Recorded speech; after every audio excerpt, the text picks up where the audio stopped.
နေတိုင်းရွတ်ဆိုပြီးတော့နေတဲ့အဓိပ္ပာယ်ကိုသိမယ်ဆိုလို့ရှိရင်အလွန်တရာမှအကျိုးကျေးဇူးများမဲ့ဂုဏ်တော်၃ပါးကိုဒီနေ့ပြောမယ်နော်လူတိုင်းတိရစ္ဆာအရွယ်ကစပြီးတော့ဗုဒ္ဓဘာသာဝင်တွေဖြစ်တဲ့အတွက်ကြောင့်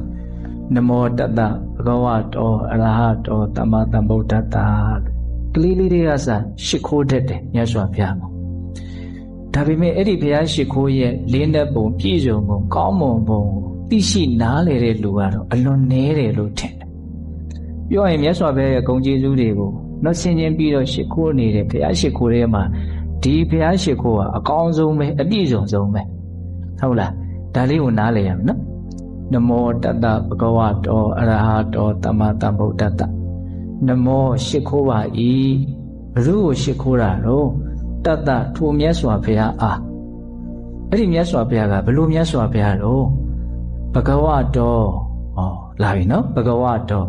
ဘဂဝါကုံနဲ့ပြည့်စုံတော်မူသောမြတ်စွာဘုရားဘဂဝါကုံဆိုတာဘာလဲ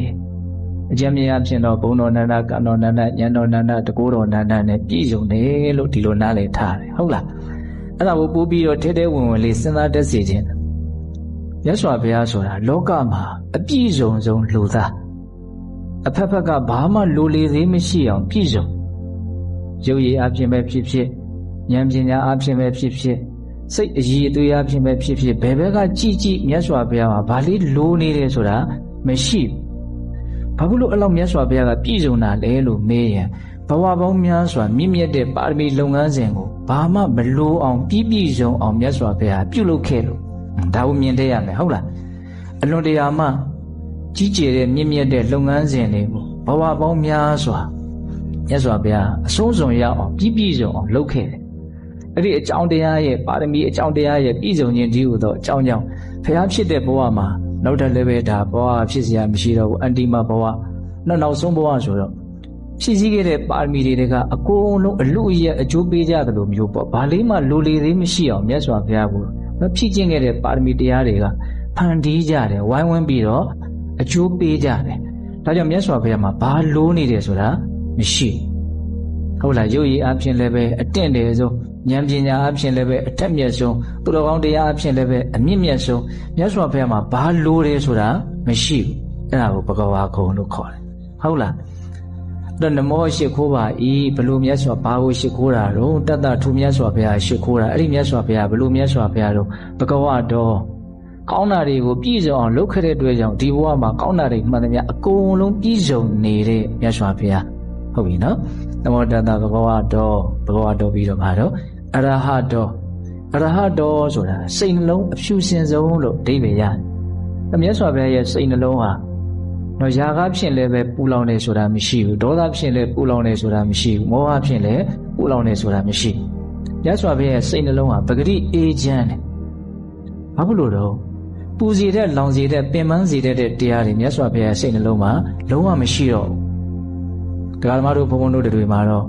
လူချင်းစရာမမောစရာအာယုန်နဲ့တွေ့ရာကဆိုတဲ့ဆွဲမဲ့မှုနဲ့စိတ်ဟာပူလောင်ရတယ်ပင်ပန်းရတယ်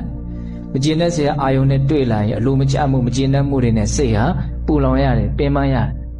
ဒီတိုင်းဘုရားဝါဒနေနေတာပဲအမှန်တရားကိုမသိဘူးဆိုတာလည်းပဲပူလောင်ခြင်းတစ်မျိုးပင်ပန်းခြင်းတစ်မျိုးပဲ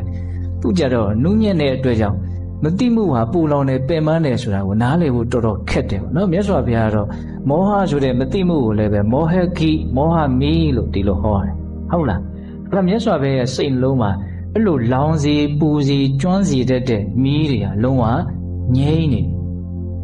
မီးငြိမ့်တဲ့အတွက်ကြောင့်မြတ်စွာဘုရားစိတ်နှလုံးဟာဘာတော့အေးတယ်ငြိမ့်တာနဲ့အေးတာနဲ့ကိုတွဲပြီးတော့နားလည်ဖို့လိုမယ်နော်မငြိမ့်မဲနဲ့အေးမှာမဟုတ်နော်ငြိမ့်မှအေးမှာဟုတ်လားအဲ့တော့မြတ်စွာဘုရားရဲ့အရဟံဂုံဆိုတာမြတ်စွာဘုရားမီးငြိမ့်နေတဲ့အတွက်ကြောင့်ပဂတိအေးချမ်းနေတယ်ဆိုတဲ့အဓိပ္ပာယ်ကိုပြောတာဟုတ်လားတနည်းရှုထောင့်တစ်မျိုးကကြည့်ပြောမယ်ဆိုရင်ຢာကသည်မလအညစ်အကြေးတစ်မျိုးဖြစ်တယ်ဒေါသသည်မလအညစ်အကြေးတစ်မျိုးဖြစ်တယ်မောဟကလည်းမလဆိုတဲ့အညစ်အကြေးတစ်မျိုးဖြစ်တယ်အဲ့ဒါမြတ်စွာဘုရားနော်အလွန်ထက်မြက်တဲ့ဉာဏ်ပညာတည်းဟူသောရေဖြင့်အဲ့ဒီအညစ်အကြေးတွေကိုလုံးဝပြောင်းဆင်တန့်ရှင်းသွားအောင်ရှေ့ကျော်တော်မူနိုင်တဲ့အတွက်ကြောင့်မြတ်စွာဘုရားရဲ့စိတ်နှလုံးဟာပဂရိဖြူရှင်တန့်ရှင်းတော်မူတယ်ဒါအရဟံဂုံရဲ့အဓိပ္ပာယ်ကိုပြောတယ်နော်အဲ့ဒါတွေကိုစဉ်းစားဆင်ခြင်နေရင်ကိုယ်စိတ်နှလုံးဟာအလွန်မြင့်မြတ်သွားတယ်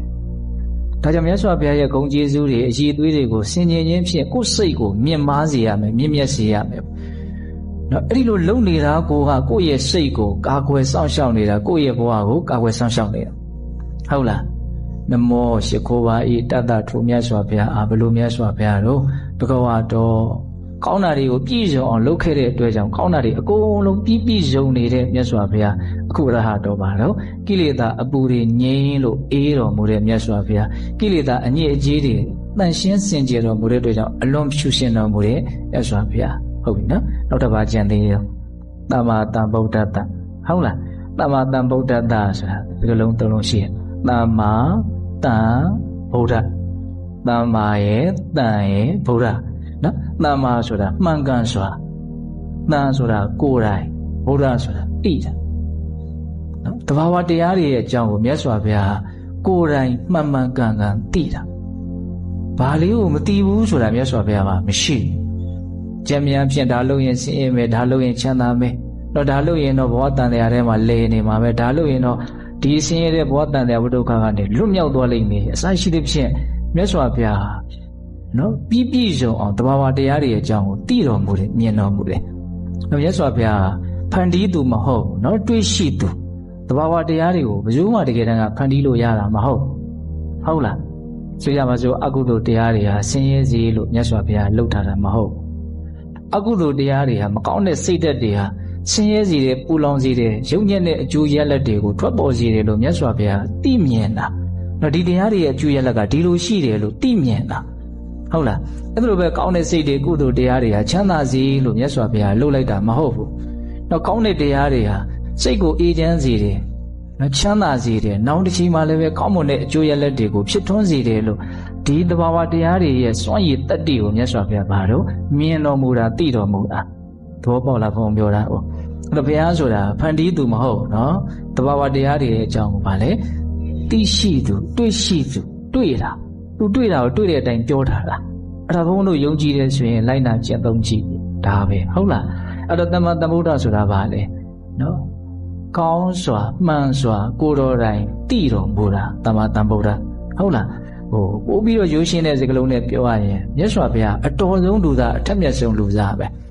အဲ့ဒါဘုံမှာဘဂဝါဂုံရဲ့အရဟံဂုံရဲ့သမ္မာသမ္ဗုဒ္ဓဂုံရဲ့အလွန်ရိုးရှင်းရှင်းနားလည်စေခြင်းဘဂဝါဂုံဆိုတာအပြည့်စုံဆုံးလူသားဘာလို့နေတယ်ဆိုတာမရှိဘူးနော်အရဟံဂုံဆိုတာအကောင်းမွန်ဆုံးလူသားအဖြူရှင်ဆုံးလူသားနော်စိတ်ဓာတ်ကအကောင်းဆုံးပဲဟုတ်လားသမ္မာသမ္ဗုဒ္ဓဆိုတာကတော့အတော်ဆုံးလူသားအထက်မြတ်ဆုံးလူသားလွန်ကောင်းနော်ဒီဂုံကျေးဇူး၃ပါးအကြောင်းကိုခေစီတွင်းကြအသေးစိတ်နားလည်အောင်လေ့လာပြီးတော့ဒါကိုစိတ်နဲ့ကြင်ဖန်များစွာစဉ်းစားမယ်ဆင်ခြင်မယ်ဆိုရင်အဲ့ဒီလိုလုံနေခြင်းကပဲမိမိရဲ့စိတ်ကိုဘာလို့ကာကွယ်ရရှောင်ရှောက်ရရောက်တယ်ကိုယ့်ရဲ့ဘဝကိုလည်းကာကွယ်ပြီးသားဆောင်ရှောက်ပြီးသားဖြစ်တယ်နော်အပြင်ဘက်ကအန္တရာယ်တွေရန်တွေဆိုတာကနော်အတွင်းမှာအန္တရာယ်မကင်းလို့ရန်မကင်းလို့ဖြစ်ကြရတာများပါတယ်နော်အတွင်းမှာအန္တရာယ်ကင်းမယ်ရန်ကင်းမယ်ဆိုရင်ပြင်ဘက်ကအန္တရာယ်တွေရန်တွေဟာလည်းပဲအလိုလိုကင်းရှင်းပြီးသားဖြစ်နေတတ်တယ်ဒါကိုလည်းပဲနားလည်ဖို့လိုပဲနော်ဒါကြောင့်ဝိပဿနာတရားကိုဗราဏအနေနဲ့မှာထားပြီးတော့ကြိုးစားအထုတ်ပြီးတော့နေကြတဲ့ယောဂီတွေအနေနဲ့မြတ်စွာဘုရားရဲ့ဂုဏ်ကျေးဇူးတွေကိုနော်သိအောင်မြင်အောင်နားလည်အောင်လေ့လာသင်ယူပြီးတဲ့နောက်မှာစဉ်းစားဆင်ခြင်ခြင်းဖြင့်ကိုယ်စိတ်နှလုံးကိုမလုပ်စေရမလို့မြင့်မြတ်စေရမယ်